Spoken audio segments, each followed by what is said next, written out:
If you're dealing with sore breasts, mood swings, heavy periods, or bloating during perimenopause, you might assume it's just your estrogen dropping, and that hormone replacement therapy is your only option, especially since that's been all the talk lately. Here's the thing, your estrogen might not actually be low. In fact, in early perimenopause, estrogen can spike and dip and swing around wildly. And while HRT can be a game changer for some women, it's not the only way, or even the best first step for supporting estrogen balance. How do I know this? I'm Christy, and not only am I going through this too, I'm also a nutritional therapy practitioner who helps women in their 30s and 40s navigate this wild ride of perimenopause to help them feel better using real food and root cause strategies. And today I'm going to show you the #1 way to support healthy estrogen balance naturally without hormone replacement. Let's start by talking about the common misunderstanding about estrogen in this life stage. Estrogen doesn't just decline in perimenopause, it often spikes first and then it starts to drop.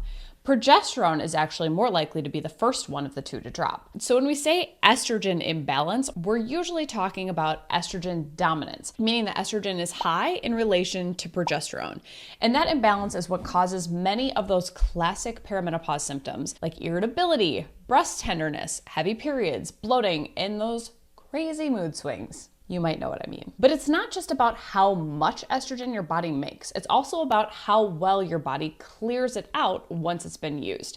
And that's where most women go wrong, because the real estrogen problem isn't always production. It's actually getting it out. Here's why this estrogen clearance matters.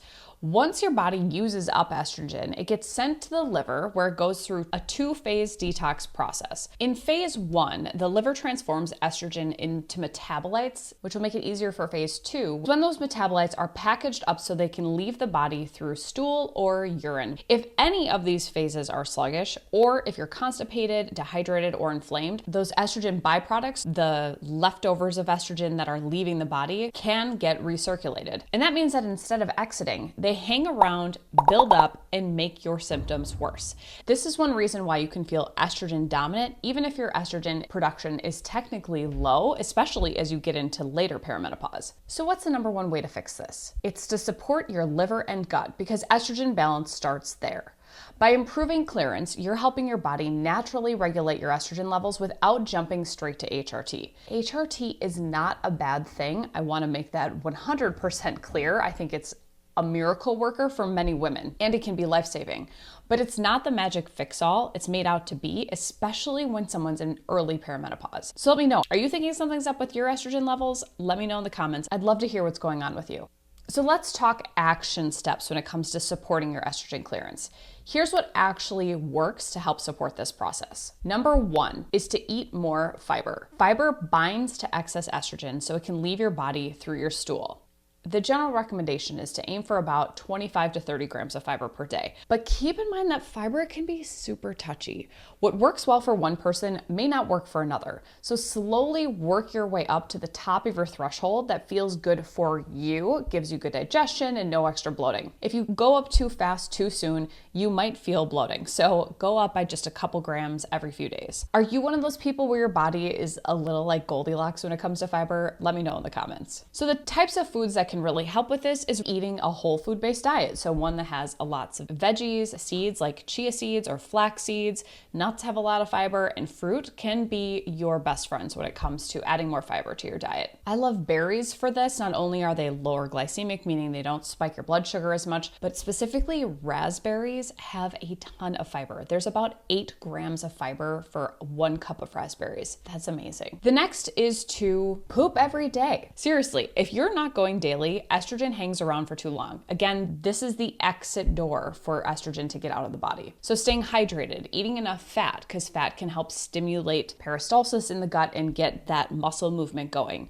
And don't skip on magnesium. That can be a helpful tool. Magnesium citrate and magnesium oxide are forms that can help with bowel movements. Hey, if this is connecting some dots for you, would you do me a quick favor and hit like or share it with a friend? It helps more women find this kind of support when they need it most. Thank you. And the next is to love on your liver. Your liver needs nutrients to do its over 500 jobs in the body, including regulate hormones through proper detoxification, like we've talked about earlier. So eating vegetables like cruciferous veggies, that's like broccoli, cauliflower, arugula daily, these not only have fiber, which of course that's another double bonus, but also they have special compounds in them that help the liver with detoxification. Adding in beets or the beet greens, leafy greens, garlic, onions can also help support bile flow, which again triggers that peristalsis in the gut and gets everything moving. Plus, bile is that transport vehicle. That's what all of the excess estrogens ride in to get out of the body. And also eating the rainbow. Whenever you see lots of colors in food, colors mean antioxidants, and antioxidants help keep the liver in balance. And the more color, the better. And the next is to try different teas like dandelion root tea or milk thistle. Those are really great for helping support that detoxification process in your liver too. And the next is to ditch what slows detoxification down. I don't want to be Debbie Downer, but our world has become increasingly more toxic. And this onslaught of toxic exposure has been linked to severe hormone problems. And one of those reasons why is because it burdens the liver. Things like alcohol, ultra-processed food, fried food, plastics, synthetic fragrances, and chemicals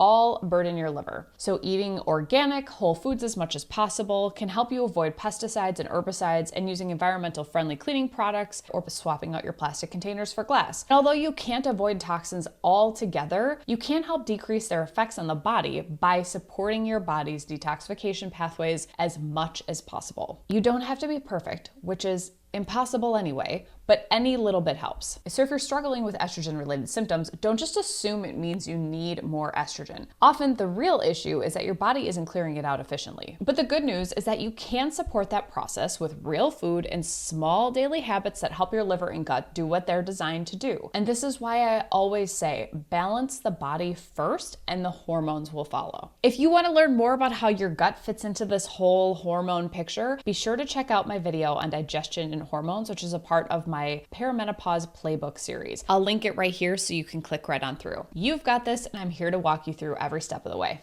See you in the next video.